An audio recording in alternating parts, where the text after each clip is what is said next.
The chamber stretched wider than any stadium Daniel Carter had ever seen on Earth. Crystalline walls curved upward into a dome that seemed to capture and reflect starlight from the system's 3 suns. Representatives from 847 species filled the tiered seating, their forms ranging from beings that looked almost human to creatures that defied easy description. Some breathed oxygen like Daniel, others sat in specialized environmental bubbles filled with methane, liquid nitrogen, or stranger atmospheres. Daniel stood alone at the speaker's platform in the center of the chamber floor. His simple gray suit felt inadequate compared to the elaborate garments and natural displays surrounding him. The Veloxian ambassador to his left had skin that shifted through colors like oil on water. The Kralix delegation across the chamber wore armor that seemed grown rather than forged, all bone-white plates and sharp angles. He had represented humanity at the Galactic Council for 3 years. In that time, he had learned the complex protocols, mastered the translation technology, and built what he thought were solid relationships. Today, none of that seemed to matter. High Chancellor Vex Thor rose from the central podium. The Kralix leader stood nearly 8 feet tall, his forearms moving in gestures that the translation implant in Daniel's ear converted to emphasis and tone. His voice came through clear and cold. "We convene this emergency session to address a matter of galactic security," Vex Thor began. "The species known as humanity has violated the sacred trust of this council." Daniel felt his stomach tighten. This was not on the scheduled agenda. No one had warned him. "Evidence has been gathered over the past standard year," Vex Thor continued. Holographic displays materialized above the chamber floor, showing star charts and planetary surveys. Humanity was granted colonization rights to 12 worlds within their designated expansion zone. They reported a total population across these colonies of approximately 2 million individuals. The displays shifted, showing new data in sharp red against the blue of official records. "Our investigation reveals 17 unauthorized colonies on worlds outside their permitted zone. We have documented unauthorized settlements, mining operations, and what can only be described as deliberate deception regarding their true numbers and reach." Murmurs rippled through the chamber. Some species representatives leaned forward with interest. Others exchanged glances that Daniel could not read. "Ambassador Carter," Vex Thor's voice cut through the noise. "Does humanity deny these charges?" Daniel activated his own platform's display system. His hands were steady, despite the adrenaline flooding his system. He had prepared for difficult sessions before, but nothing like this. "High Chancellor, if I might request clarification on the sources of this evidence," Daniel said. "Humanity maintains detailed records of all our colonies and populations. I would need to review your data to address any discrepancies." "Discrepancies?" Vex Thor's laugh was a harsh sound that needed no translation. "We have surveillance data. We have testimony from shipping companies. We have physical evidence of human presence on 43 worlds that appear nowhere in your official reports." The holographic display zoomed in on a green and blue planet. Daniel recognized it immediately, though he kept his expression neutral. New Harvest, one of the agricultural colonies established 15 years ago. According to official records filed with the Council, it did not exist. "Humanity has shown a pattern of deception," Vex Thor continued. "You expand without permission. You colonize without oversight. You submit false data to this council, while your species spreads across the galaxy like a plague. That is not a fair characterization," Daniel said, his voice rising. "Humanity has contributed to galactic commerce, science, and culture. We have followed the guidelines provided to us upon first contact." "Guidelines you claim are too restrictive," another voice called out. Ambassador Keloth of the Torathi delegation spoke from her environmental chamber. Her translated voice gentle but firm. "Your own diplomatic communications, obtained through legal channels, show humanity's government complaining that council regulations were designed for species very different from yours." Daniel could not deny that. It was true. Humanity reproduced faster than most galactic species. Humans reached maturity in 2 decades rather than 50 or 100 years, The colonization quotas that seemed generous to species who took centuries to fill a planet were suffocating to humans who could establish thriving settlements in a single generation. "We have sought to work within the system," Daniel said. "We have requested revisions to colonization limits.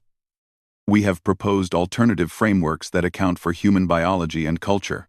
And while those requests were under consideration, you simply ignored the existing rules," Vexthor said. "This council cannot function if member species decide which laws to follow and which to discard." The chamber erupted in debate. Some species seemed to agree with Vexthor's position. Others argued for leniency or further investigation. Daniel tried to speak several times, but was drowned out by the noise. Finally, Vex's Thor called for order. The chamber fell silent. "This council must send a clear message," Vexthor said. "We propose the following resolution. Humanity is hereby declared in violation of galactic law. All human colonies outside the Sol system are to be disbanded. All human citizens are to return to their homeworld within 30 standard days. Any human found beyond the Sol system after this grace period will be subject to immediate detention or elimination. Furthermore, humanity's status as a council species is suspended indefinitely." The words hit Daniel like a physical blow. They were not just restricting humanity. They were trying to erase 70 years of expansion. They wanted to force millions of people to abandon their homes and return to an Earth that many had never seen. "You cannot do this," Daniel said. But his voice was lost in the commotion as species began calling for a vote. The vote took less than an hour.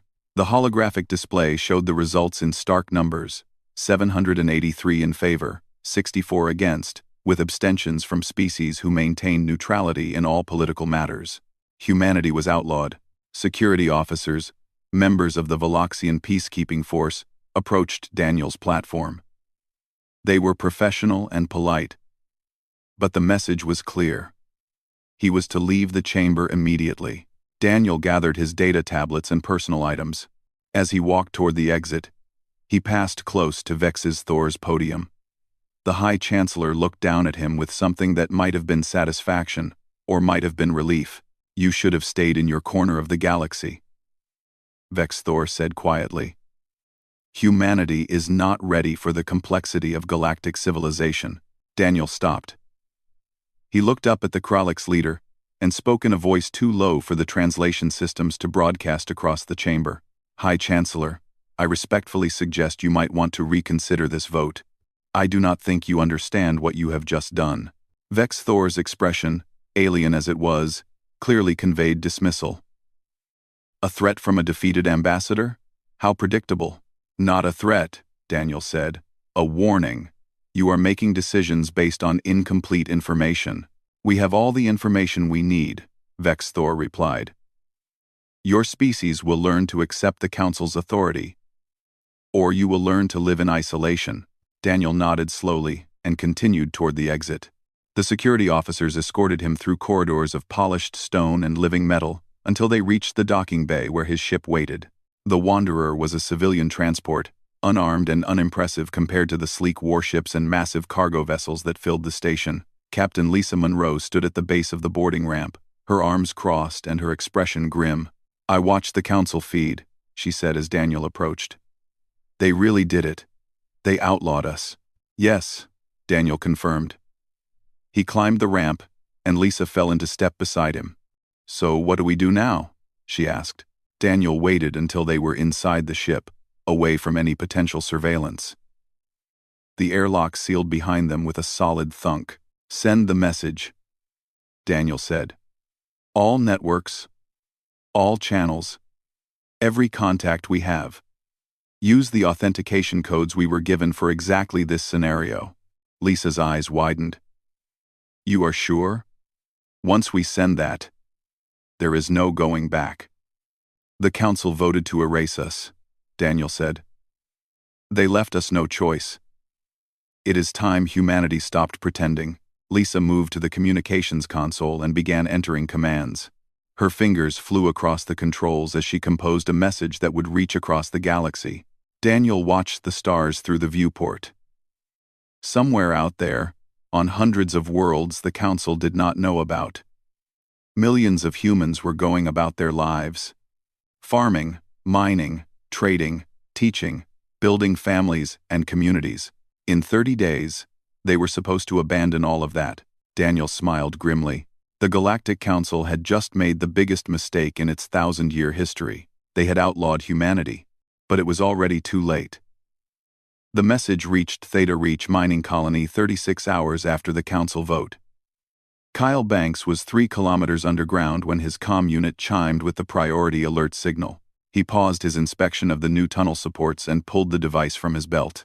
The authentication code made his breath catch. This was the message they had all known might come someday but hoped never would. Kyle read the brief text twice to make sure he understood. The Galactic Council had outlawed humanity. All humans were ordered back to Earth within 30 days. Any who remained would be considered criminals. He looked around the tunnel where he stood. The rock here was rich with rare minerals that 17 different galactic species needed for their technology. Humans had found this deposit, surveyed it, and spent 5 years carving out these tunnels. 340 people lived in the colony above his head. Most of them had been born here. This was their home. Kyle climbed back to the surface and called an emergency meeting. On the agricultural world humans called New Harvest. Dr. Amy Sullivan was treating a Torathi child when the message arrived. The young patient had fallen while playing with human children and broken one of her 4 legs. Amy had just finished setting the bone when her assistant, a young human woman named Beth, entered the examination room with a pale face. "Dr. Sullivan, you need to see this," Beth said. Amy washed her hands and followed Beth to the office. The message was displayed on the main screen, its official council formatting impossible to fake. The Torathi child's mother stood in the doorway, her large eyes reflecting concern. "Is something wrong?" she asked in her species' musical language, which the translation device rendered into English. Amy forced a smile. "Nothing that should worry you. Your daughter will heal perfectly. Keep weight off the leg for 3 weeks." After the Torathi family left, Amy sat down heavily. New Harvest had a population of 2 million. The colony produced food for 6 different species across 4 star systems. They had hospitals, schools, factories, and homes. They had lives, and according to the Council, none of it was supposed to exist. In the trading hub of Crossroads Station, Merchant Captain Eric Stone was negotiating a cargo contract with a Keswick trader when his datapad buzzed. He glanced at it and felt his stomach drop. The Keswick noticed his expression. "Bad news, Captain Stone?" Eric considered lying but decided against it. He had worked with this particular Keswick for 6 years. They had built mutual trust and profitable business. "The Galactic Council just outlawed my entire species," Eric said. "We have 30 days to return to Earth or face arrest." The Keswick's facial tendrils quivered, a sign of surprise. "That seems extreme." "What was the offense?" "Existing in too many places, apparently," Eric said. He explained what he knew about unauthorized colonies and population numbers that did not match official records. The Keswick was quiet for a moment. "How many places?" he finally asked. Eric met his eyes. "How many do you think?" "The Council's data mentioned 43 unauthorized worlds," the Keswick said. "The Council's data is incomplete," Eric replied. The message spread through humanity's hidden networks like fire through dry grass. On mining colonies and farming worlds, in trading stations and research outposts, humans read the Council's ultimatum and had to make a choice. Claire Davidson read the message in her small apartment on Farhaven. She was a teacher at the colony's primary school. Her students included human children, Torathi younglings, and even a few Krallick's offspring, whose parents had chosen to live outside the Dominion's rigid society. Claire had been born on Farhaven. Her parents had come here when she was 2 years old, part of the second wave of settlers. She had never lived on Earth. She had never even visited. She walked to her window and looked out over the colony. The buildings were a mix of human design and local materials, creating an architecture unique to this world. The park in the center of town had trees from Earth growing alongside native plants. Children played there every afternoon after school, their laughter crossing species barriers without effort. They wanted to take this away. They wanted to force everyone back to a planet that could not hold them all. Earth was crowded enough with its 12 billion people. Where would they put the millions who lived out here among the stars? Claire activated her comm unit and entered a code she had memorized years ago. It connected her to a network that officially did not exist. A network that linked hundreds of human communities across the galaxy. The discussion had already begun. Text messages scrolled across her screen faster than she could read them. Some argued for compliance. The Council had power. They had fleets and weapons. If humanity resisted, people would die. Others refused to consider retreat. They had built homes here. They had lives, families, jobs. Some had never set foot on Earth. Why should they abandon everything because the Council had finally noticed they existed? Claire added her voice to the conversation. I am a teacher on Farhaven. I have 68 students. 23 are human. The rest are from 4 other species. If we leave, what happens to this school? What happens to the community we have built? The responses came quickly. Others had similar stories. A doctor who treated patients from 6 species, a farmer whose crops fed 3 nearby star systems, an engineer who maintained power plants on worlds the Council considered important. Humanity had not just spread across the galaxy, they had woven themselves into the fabric of galactic society. They had made themselves useful, necessary even. Removing them would leave gaps that would be hard to fill. A new message appeared on the network, this one with authentication codes that marked it as coming from high-level sources. Claire recognized some of the codes. Diplomats, military officers, government officials, people with access to information that regular colonists never saw. The message was simple but shocking. It included data that the Council did not have. Population figures from worlds the Council did not know existed. Economic reports showing the true scale of human trade and commerce. Military assessments of defensive capabilities that had been quietly built over decades. The numbers told a story the Council had not imagined. There were not 43 unauthorized human colonies. There were 247. For every registered human settlement, there were 5 that existed in the shadows of galactic bureaucracy. The official human population was listed as 14 million spread across 12 colonies, plus Earth's 12 billion. The real number was closer to 70 million living off Earth, with concentrations the Council had never suspected. Claire stared at the data in amazement. She had known Farhaven was not alone in hiding from official records, but she had not imagined the scale. Humanity had quietly become one of the most widespread species in the galaxy. Another message appeared, this one asking a direct question. Do we comply or resist? The debate raged for hours. Claire read hundreds of opinions from people across dozens of worlds. Some were afraid. Some were angry. Some were resigned. But a common thread ran through most of the messages. They did not want to leave. Finally, a message appeared from someone using high-level diplomatic codes. Claire assumed it was from Ambassador Daniel Carter or someone in his office. The Council made their decision based on incomplete information. They see us as a minor species that got too ambitious. They do not understand what we have built. They do not know how deeply we are integrated into galactic society. We have a choice. We can accept their judgment and retreat, or we can show them the truth. If we choose truth, there is no going back. Every community must decide for themselves. Claire thought about her students. She thought about the school, and the park, and the community that had grown here over 30 years. She thought about her parents who had traveled across the stars to give her opportunities Earth could not provide. She typed her response. Farhaven chooses truth. We are not leaving. Similar messages began appearing from other colonies. Theta Reach chooses truth. New Harvest chooses truth. Crossroads Station chooses truth. Not every community agreed. Some, particularly the smaller and more isolated settlements, decided compliance was safer. But the majority chose to stand their ground. Claire watched the responses accumulate. Over 200 communities declaring they would not abandon their homes. millions of people refusing to accept the Council's judgment. She felt fear and excitement in equal measure. This was historic.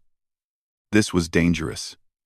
This was necessary. Humanity had spent 70 years hiding in the shadows, trying not to attract too much attention from the vast galactic civilization around them. They had followed rules when convenient, and worked around them when necessary. They had built a presence across the stars while pretending to be smaller than they were. The Galactic Council's vote had forced humanity's hand. The secret was out. Or at least part of it. Now, humans across the galaxy were choosing to reveal the rest. Claire sent one more message to the network. I am a teacher. I teach human children and alien children. We learn together. We play together. We build friendships that cross species. That is what humanity brings to the galaxy. That is what they want to destroy. I will not let it happen without a fight. The message was copied and shared across the network. Others added their own testimonials. A miner talking about working alongside Veloxian crews. A doctor describing treatments she had developed that helped multiple species. A merchant explaining trade relationships built over years. Humanity was telling its story. The real story, not the sanitized version presented to the Council. Within 48 hours of the Council's vote, the hidden networks had reached consensus. Humanity would not comply. They would not return to Earth. They would not abandon what they had built. Instead, they would show the Galactic Council exactly what they had done. They would reveal that it was already too late to put humanity back in its cage. The galaxy was about to discover that humans were far more numerous, far more widespread, and far more integrated than anyone had imagined. And that discovery was going to change everything. Admiral Torquan reviewed the deployment orders with satisfaction. His fleet of 42 Veloxian warships represented more than enough force to handle the human problem. The Galactic Council had chosen the Veloxian Navy for this task because of their reputation for efficient, professional peacekeeping operations. The target was a world the humans called New Harvest. According to Council intelligence, it was one of the larger, unauthorized colonies, with perhaps 5,000 settlers. The Admiral expected this would be a simple operation. Show up with overwhelming force, give the humans time to pack their belongings, and escort them to transport ships that would carry them back to Earth. Torquan had nothing personal against humans. They seemed pleasant enough in his limited interactions with them. But rules were rules.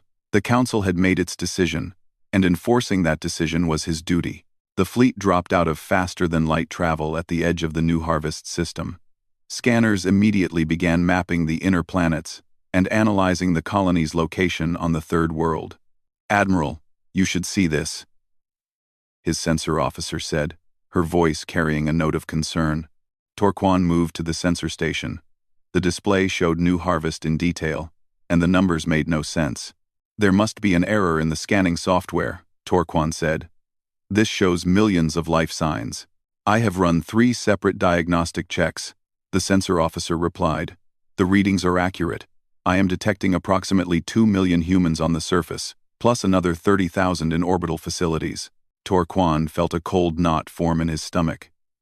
Council intelligence had said 5,000. The discrepancy was not just significant. It was massive. Show me the orbital infrastructure, he ordered. The display shifted. New Harvest was surrounded by a network of satellites, space stations, and defensive platforms. It was not a military fleet, but it was far more developed than any report had indicated. Admiral, we are being hailed by the colony, the communications officer said. Put it through, Torquan replied. A human face appeared on the main screen. The man looked to be in his 30s, with dark hair and calm eyes. He wore a simple uniform with insignia that identified him as some kind of security officer. This is Captain Brandon Lee, Coordinator of Defense for New Harvest Colony. Welcome to our system, Admiral Torquan. How can we help you? The casual greeting threw Torquan off balance. He had expected fear or hostility, not polite professionalism.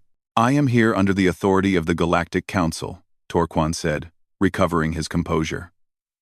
You are aware of the Council's recent vote regarding humanity? I am aware, Brandon replied. You are here to enforce our removal from this world. That is correct. The Council has given humanity 30 days to evacuate all unauthorized colonies. I am here to facilitate that process and ensure it proceeds peacefully. Brandon nodded slowly. I appreciate the professional approach, Admiral. However, I need to inform you that New Harvest will not be evacuating. Torquan felt his jaw tighten. Captain Lee, I have 42 warships at my disposal. You have a civilian colony. I would prefer this to remain peaceful, but I have my orders. And I have mine. Brandon said. His tone remained calm, almost friendly. Admiral, before this situation escalates, I would like to provide you with some information. Are you willing to listen? Torquan considered. The human was not behaving like someone facing overwhelming military force. That worried him more than threats or panic would have. I am listening, Torquan said. Brandon touched controls off-screen. New data began streaming to the Veloxian fleet's computers. What you are receiving is accurate census data for New Harvest, Brandon explained. As your sensors have already shown, we have 2 million people living here. This colony was established 23 years ago. We have farms that produce food for 6 star systems. We have medical facilities that treat patients from multiple species. We have families, schools, businesses, and infrastructure, none of which was reported to the Council, Torquan said. Correct, Brandon agreed. We chose not to report our existence because we knew the Council's colonization quotas would never allow a settlement of this size. We made a choice to build our community outside official channels. And now you face the consequences of that choice, Torquan said. Perhaps, Brandon replied. But before you commit to this course of action, there are some things you should know. First, your fleet is currently being tracked by 47 defensive satellites. These are not weapons platforms, exactly. But they can be used defensively if necessary. On the tactical display, new contacts appeared. Satellites that had been running passive and undetected suddenly went active. Torquan's sensor officer scrambled to verify the data. Second, Brandon continued, 3 of your ships have already entered a minefield. The mines are non-lethal but will disable your faster-than-light drives if triggered. I am transmitting safe navigation paths, so you can extract those ships without damage. Alarms began sounding on 3 of the Veloxian vessels. Torquan's fleet had indeed stumbled into a trap he had not detected. This is an act of war, Torquan said, his voice hard. No, Admiral. It is a demonstration, Brandon replied. I am showing you that we are prepared to defend our home. More importantly, I am showing you that we are not what you think we are. Brandon touched more controls. The main screen split, showing multiple views of different worlds. What you are seeing are 17 other human colonies in this sector alone, Brandon said. Each one is similar in size and development to New Harvest. Each one has defensive capabilities. Each one has decided not to comply with the Council's evacuation order. Torquan stared at the screens. Millions of humans across nearly 20 worlds, all of them unknown to the Council, all of them apparently ready to resist. This is impossible, Torquan said. The Council would have detected this level of activity. The Council detected what we wanted them to detect, Brandon said. Admiral, humanity has been expanding across the galaxy for 70 years. We have not done so blindly or recklessly. We have built real communities, established legitimate relationships with other species, and contributed to galactic society. The Council just never knew the full extent of our presence. Brandon leaned forward slightly, his expression serious. Here is the situation as I see it, he said. You have 42 ships. In this sector alone, there are 18 human colonies with a combined population of over 30 million. We do not want to fight you. War benefits no one. But we will not abandon our homes without resistance. You cannot win against the full might of the Galactic Council, Torquan said. Probably not, Brandon agreed. But the question is not whether we can win. The question is how much it will cost you to make us leave. How many ships will you lose? How many of your crew will die? How much will it cost to forcibly relocate millions of people who do not want to go? Brandon paused, letting his words sink in. And that is just in this sector, Admiral. I am authorized to show you the bigger picture. A new display appeared. A star map of the entire galaxy, with red dots marking locations across hundreds of light years. Torquan felt his blood run cold. There were hundreds of red dots. Each one, according to the legend, represented a human colony. 247 worlds, Brandon said quietly. Some are small, just a few thousand people. Others, like New Harvest, have millions. The total human population outside of Earth is approximately 70 million people. 70 million, Torquan repeated. The number was staggering. We did not set out to deceive the Council, Brandon said. We set out to survive and prosper. The colonization quotas would have strangled us. So we found a way to grow outside those constraints. We have been good neighbors to the species around us. We have contributed to the galactic economy. We have caused no harm. You have violated galactic law, Torquan said, but his voice lacked conviction. Yes, Brandon acknowledged. We have. And now you have to decide what to do about it. You can try to enforce the Council's order. You can attack this colony and the others. But I promise you, Admiral, it will not go the way you expect. We are not helpless. We are not unprepared. And we are not alone. What do you mean, not alone? Torquan asked. Brandon smiled slightly. In 23 years of living here, we have made friends, trade partners, allies. Many species benefit from human presence in their sectors. If the Council starts a war to remove us, some of those species might object. Torquan knew Brandon was right. He could see it in the data. Human merchants supplied rare goods across dozens of trade routes. Human doctors staffed hospitals on mixed-species worlds. Human engineers maintained infrastructure that other species relied upon. Removing humanity would not be a simple peacekeeping operation. It would be a massive disruption to established systems. And it would require military force on a scale Torquan was not prepared for. I need to report this to the Council, Torquan said. I expected you would, Brandon replied. I am sending you complete data files. Population figures, economic reports, defensive capabilities, everything. Take it to the Council. Show them what they are really dealing with. Let them make their decision with accurate information. They will not be happy to learn they were deceived, Torquan said. No, Brandon agreed. But they will be less happy if they commit to a war based on false assumptions. Admiral, I am trying to prevent bloodshed. I am trying to give the Council a chance to reconsider before people start dying over a bureaucratic dispute. Torquan looked at the human on his screen. Brandon Lee did not look like a warrior or a revolutionary. He looked like a man trying to protect his home and family. He looked like someone who would fight if necessary but would prefer peace. I will deliver your information to the Council, Torquan said. I cannot promise what they will decide. I understand, Brandon said. But at least they will decide based on truth rather than incomplete intelligence. That is all I ask. The transmission ended. Torquan sat in his command chair and stared at the data scrolling across his screens. 247 colonies. 70 million people. Defensive capabilities that, while not matching military forces, would make any attack costly. Admiral, what are your orders? His first officer asked. Torquan considered his options. He could attack.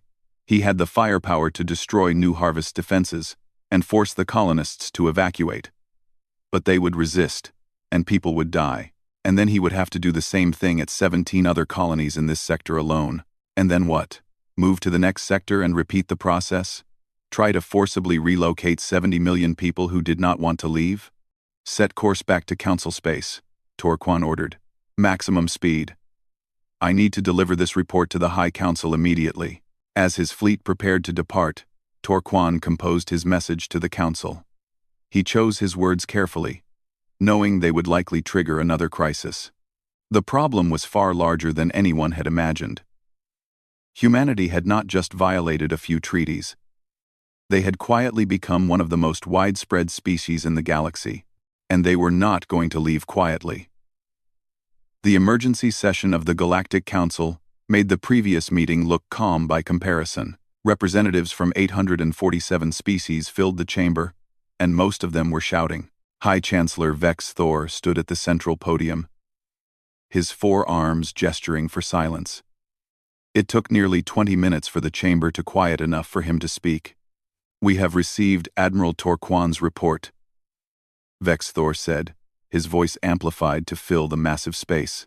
"The situation with humanity is more complex than our initial intelligence suggested." "Complex?" Ambassador Keloth of the Torathi called out. "The humans lied to us for 70 years. They have 70 million people on worlds we knew nothing about. This is not complex. This is a massive deception." Murmurs of agreement rippled through the chamber. "The question before us is simple," Vex Thor continued. "Do we enforce our previous decision with military force, or do we reconsider?" "Military force," growled Representative Kresh of the Vargan clans. "They violated our laws. They must face consequences." "And what will those consequences cost?" asked Ambassador Polan of the Metherian Assembly. "Admiral Torquan's report makes clear that removing humanity by force would require a massive military operation. How many ships do we commit? How many lives do we risk?" The debate erupted again. Some species demanded immediate military action. Others counseled caution. A few suggested the Council had made a mistake in outlawing humanity in the first place. In a secure office deep within the Council complex, Nicole Grant listened to the debate through her security clearance.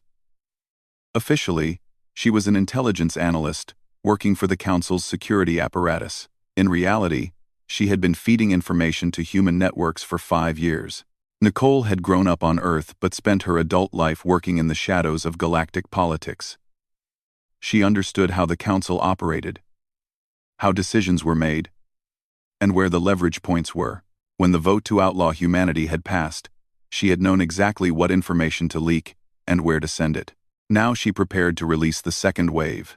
Data she had compiled over months, showing the true extent of human integration into galactic society. Not just population numbers, but relationships, dependencies, and connections that would be disrupted if humanity was forcibly removed. She encrypted the files with codes that would authenticate them as coming from the Council's own databases, then sent them to every major news network in the galaxy. Within hours, the story was everywhere. Back in the Council chamber, the debate continued. Chancellor Vex Thor called for order repeatedly, but the chamber remained chaotic. Then the main doors opened, and Daniel Carter walked in.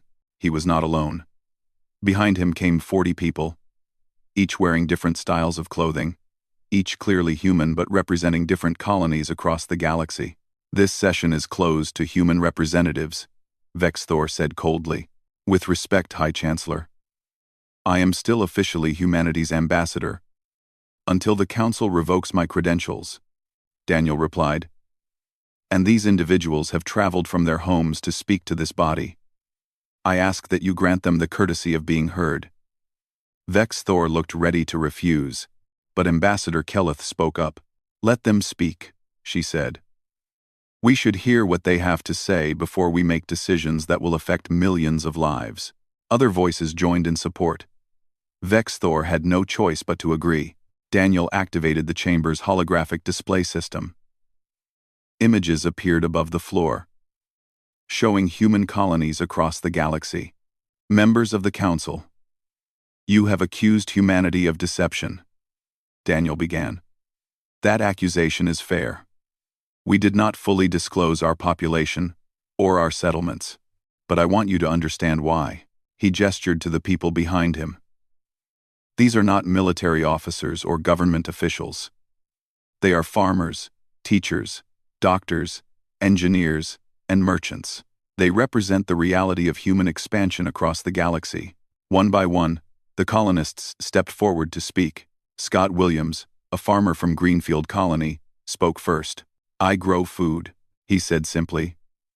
"My colony produces grain that feeds 3 species across 4 star systems. We transformed a barren moon into fertile farmland over 20 years. We employ both humans and non-humans. We have customers who depend on us. If you force us to leave, who fills that gap?" Next came Laura Chen, a medical researcher from Research Station Kepler. I study bacterial infections that affect multiple species, she said. My team has developed treatments that have saved thousands of lives, human and non-human. We share all our research freely. We collaborate with scientists from a dozen species. If you shut down our station, what happens to that research? One after another, the colonists told their stories. A teacher who ran a school for human and alien children. An engineer who maintained power systems on a Veloxian colony world. A merchant who connected distant markets and created trade relationships that benefited everyone involved. The pattern became clear. Humanity had not just spread across the galaxy. They had integrated themselves into the fabric of galactic society. They had made themselves useful. Necessary even. You see humans as invaders, Daniel said. We see ourselves as contributors. Yes, we violated your colonization quotas. But those quotas were designed for species very different from us. We reproduce faster. We mature faster. We adapt faster. A quota that seems generous to a species that takes a century to fill a planet is suffocating to humans who can do it in 20 years. So you simply ignored our laws? Vex Thor demanded. We followed the spirit of the law while working around the letter of it, Daniel replied. We established colonies without authorization. Yes. But we did so peacefully. We did not conquer. We did not displace other species. We found empty worlds and made them productive. We found ways to contribute to the galactic economy and culture. Quote, you still violated the law. Vex Thor insisted. And you want to punish us by destroying everything we have built, Daniel shot back. His voice rose with passion. You want to force 70 million people to abandon their homes and return to a planet many of them have never seen. You want to disrupt trade networks, close schools and hospitals, and tear apart communities that have existed for decades. And for what? To enforce regulations that never accounted for species like us? The chamber fell silent. Daniel took a breath and continued in a calmer voice. Members of the council, I am not asking you to approve of what we did. I am asking you to recognize the reality of the situation and choose a path forward that does not require bloodshed. What do you propose? Ambassador Polan asked. Daniel looked around the chamber, meeting the eyes of representatives from dozens of species. Regularize our status, he said. Accept that humanity is already a galactic species. Work with us to establish regulations that account for our unique characteristics. Grant us full membership in this council with all the rights and responsibilities that entails.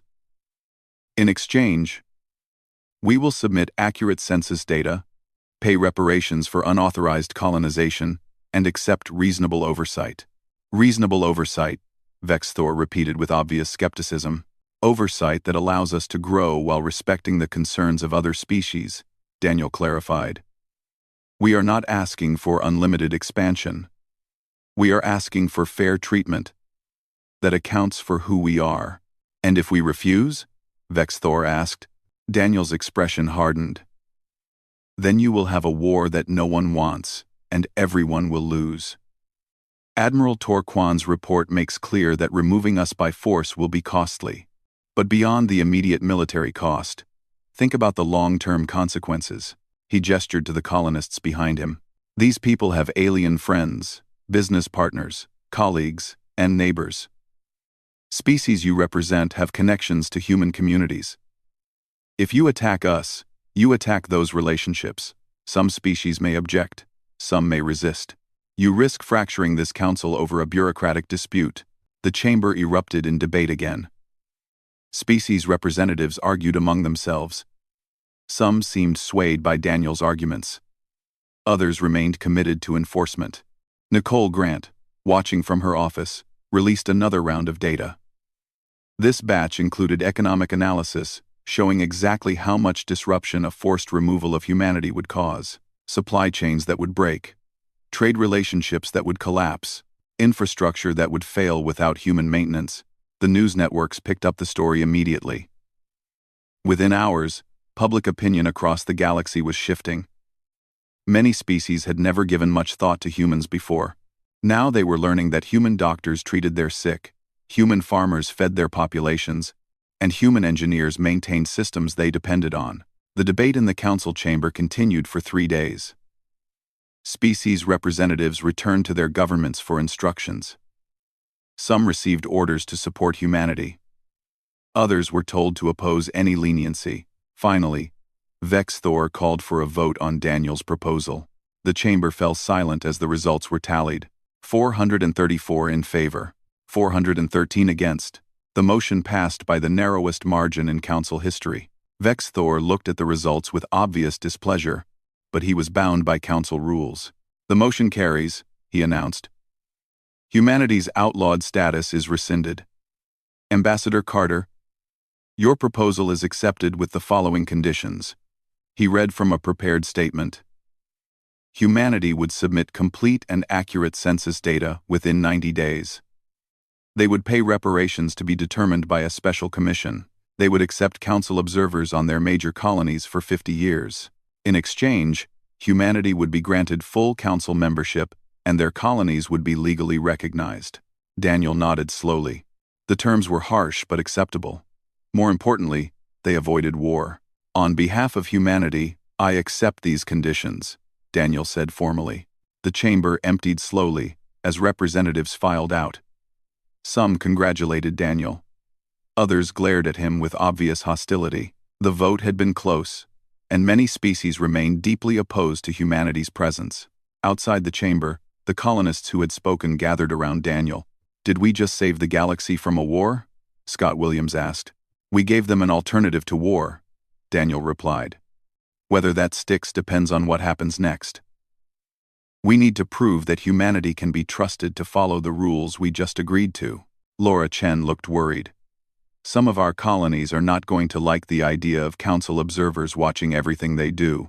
They will like it better than being forcibly evacuated, Daniel said. We bought ourselves time and legitimacy. Now we have to earn the trust we just promised. As the group dispersed, Daniel stood alone in the corridor outside the council chamber. He had achieved what many thought impossible. He had turned a vote to outlaw humanity into a vote to legitimize their presence. But he knew this was not the end. It was just the beginning of a new phase. Humanity would now have to prove they could be responsible members of galactic society. The council had tried to outlaw humanity, but they had learned it was too late. Humans were already too widespread, too integrated, too essential to remove without massive disruption. Now the real work began. Building trust, following through on promises, showing the galaxy that humanity deserved a place among the stars. Daniel walked toward the docking bay where Captain Lisa Monroe waited with the Wanderer. He had a lot of messages to send, a lot of colonies to contact, and a lot of work ahead. But for now, humanity had won the right to exist beyond Earth. That was worth celebrating, even if the future remained uncertain. 6 months after the vote, Captain Lisa Monroe stood on the observation deck of New Harvest's main orbital station and watched ships arrive from across the sector. Some carried council observers coming to inspect the colony. Others brought trade delegations from species who wanted to formalize relationships that had previously existed in legal gray areas. The galaxy had changed in those 6 months. Humanity was no longer hiding in the shadows.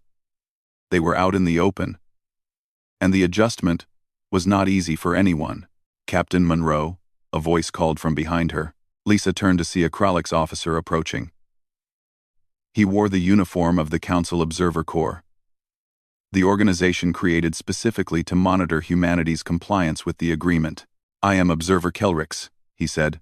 I have been assigned to this station for the next standard year. Lisa extended her hand in the human greeting gesture.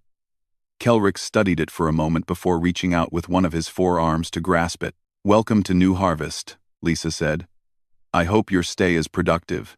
As do I, Kelrix replied. His tone was neutral. Professional. I have reviewed the census data your colony submitted. 2.1 million registered residents, correct? Correct, Lisa confirmed. We also have approximately 30,000 living in orbital facilities at any given time, though that number fluctuates with trade cycles.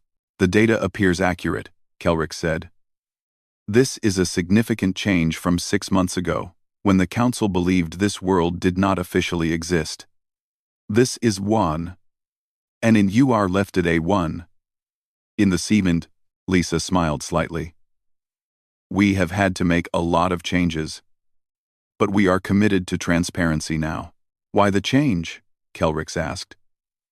You hid successfully for 23 years. You could have continued hiding. Lisa considered the question. It was one she had asked herself many times, because hiding had a cost, she said finally. It meant our children could not travel freely. It meant we could not participate fully in galactic society. It meant living with the constant fear of discovery. When the Council voted to outlaw us, they forced us to make a choice. We could keep hiding and accept isolation, or we could step into the light and fight for recognition. You chose to fight, Kelrix observed. We chose to be seen, Lisa corrected. Fighting was just part of that choice.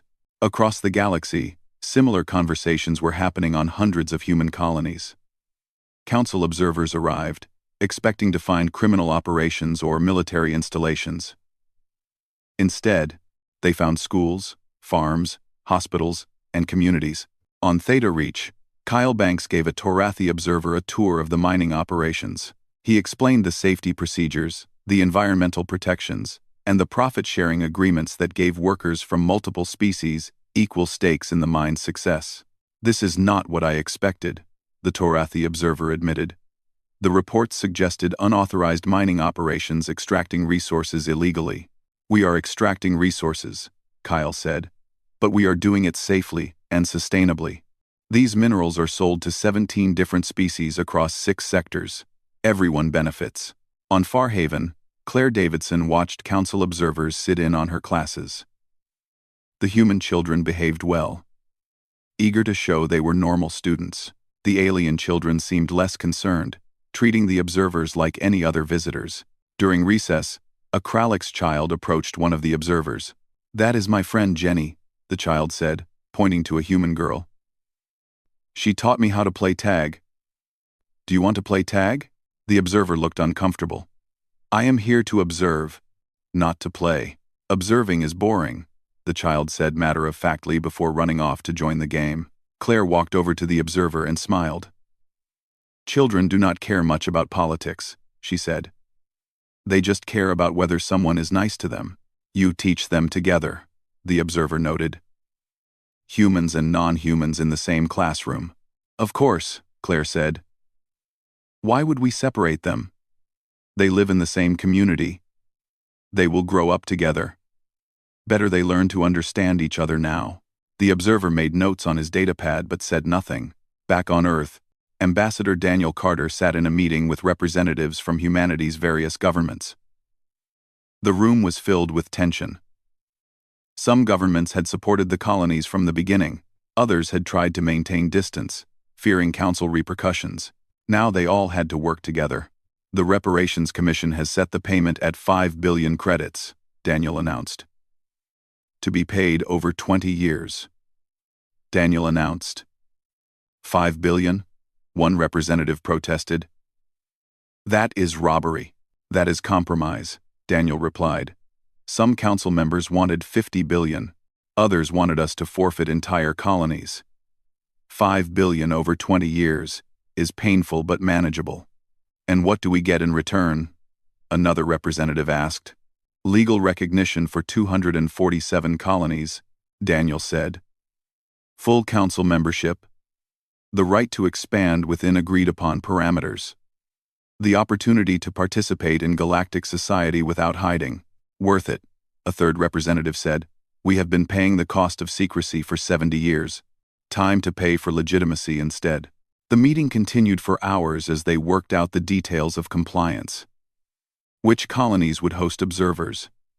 How census data would be collected and verified? What regulations would apply to new settlements?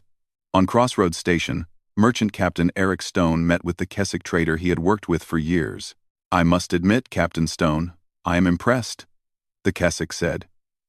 When you told me humanity had more colonies than the Council knew about, I thought you were exaggerating. I was understating, Eric replied with a grin. We are very good at being overlooked when we want to be. And now you are very visible, the Keswick observed. How does that feel? Eric considered. Scary. Liberating. Uncertain. All at once. For years, we operated in the gray areas of galactic law. We made our own rules when the official rules did not fit. Now we have to actually follow the system. Can you? The Keswick asked. We will find out, Eric said. But I think so. We never wanted to be outlaws. We just wanted to live our lives and build our communities.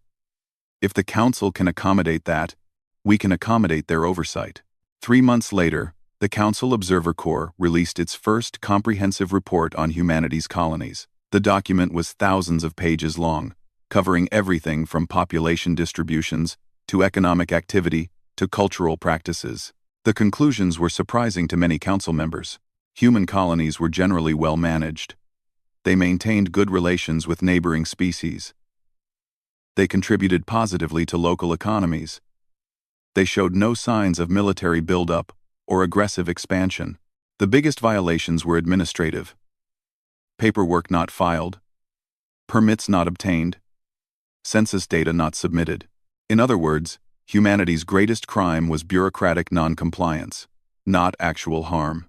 High Chancellor Vex Thor read the report with growing frustration. He had expected to find evidence of wrongdoing that would justify harsher measures. Instead, the report painted a picture of a species that was disorganized and casual about rules, but generally peaceful and productive. They are making us look foolish, Vex Thor complained to his advisors. We outlawed them for being a threat, and the observers find they are mostly just farmers and teachers who did not file the right forms. Perhaps that is exactly what they are. One advisor suggested carefully. Vex Thor glared at him but said nothing. A year after the vote, Ambassador Daniel Carter delivered humanity's first formal address to the Galactic Council as a full member species. He stood at the speaker's platform where he had been escorted away in disgrace 12 months earlier. This time, he wore the formal credentials of a council representative, and no one could remove him without cause. Members of the council, Daniel began. 1 year ago, you voted to outlaw my species. Today, I stand before you as humanity's official representative. This transformation did not come easily. It required honesty on our part and flexibility on yours. He paused, looking around the chamber. We made mistakes. We should have been more transparent about our expansion. We should have worked harder to find solutions within the existing system, rather than working around it. We acknowledge these failures and commit to doing better, but I also want you to understand what drove those mistakes. Humanity is a young species by galactic standards. We have only known about the wider galaxy for 70 years. We are still learning how to navigate the complex relationships and regulations that govern galactic society. We are also a fast-growing species. Our biology and culture drive us to expand, explore, and build. The regulations designed for slower species felt like chains to us. So we slipped those chains while trying to remain good neighbors. The Council's vote to outlaw us was a wake-up call. It forced both sides to confront reality. You learned that humanity was far more widespread than you knew. We learned that we could not remain in the shadows forever. The compromise we reached is not perfect. Some in my species resent the oversight and reparations. Some in this council resent granting us legitimacy despite our violations. But it is a compromise that allows us to move forward together. Daniel's voice grew stronger. Humanity is here to stay. We are part of the galactic community now, openly and officially. We will follow the rules we agreed to. We will work within the system. We will prove that we can be responsible members of this council. But we will not apologize for being who we are. We are explorers. We are builders. We are a species that looks at empty worlds and sees potential. That will not change. What can change is how we channel those drives, working with the Council instead of around it, building communities that contribute to galactic civilization, showing that humanity's energy and adaptability are assets, not threats. 1 year ago, you tried to outlaw us. Today, I ask you to embrace us. Not despite our differences, but because of them. The galaxy is stronger with diversity, Humanity brings something unique to this community, just as every species here does. Daniel finished his speech and returned to his seat among the council representatives. The chamber was quiet for a moment. Then Ambassador Keloth of the Torathi began to applaud. Others joined in, a gesture of approval that crossed species boundaries. Not everyone applauded. Vex Thor and several other representatives sat in stony silence. But enough species showed support that the message was clear.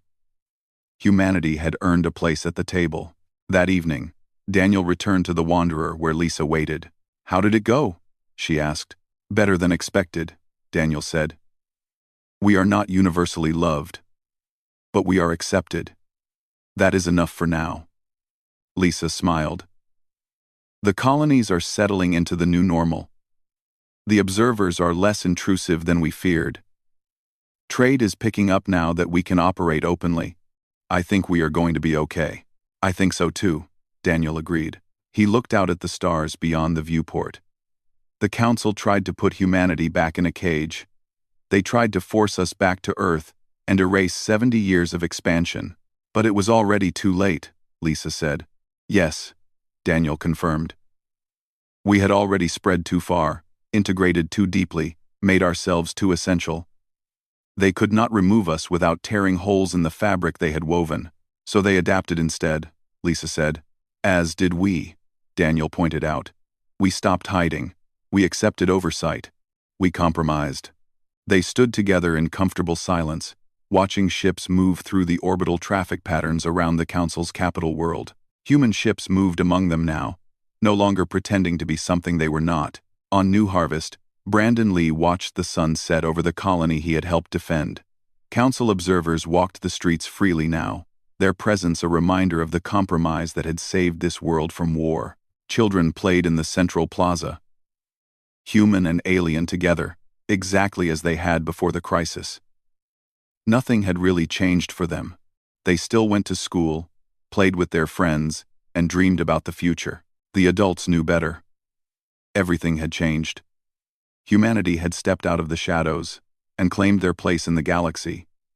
They had faced the threat of extinction and found a way to survive. Brandon's comm unit chimed. A message from the defense network he still coordinated, though it was no longer secret. "All quiet," the message said. "No threats detected.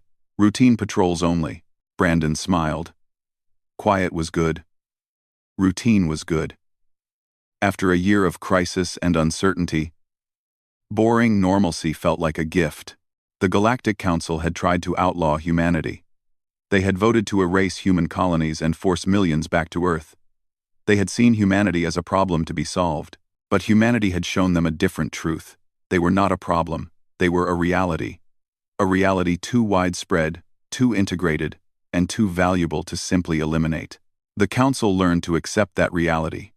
Humanity learned to work within the system they had tried to avoid, and the galaxy moved forward, changed by the recognition that humanity was here to stay. It had been too late to stop them the moment the first human colony looked up at alien stars and called them home. The age of human expansion had begun, and nothing could reverse it now.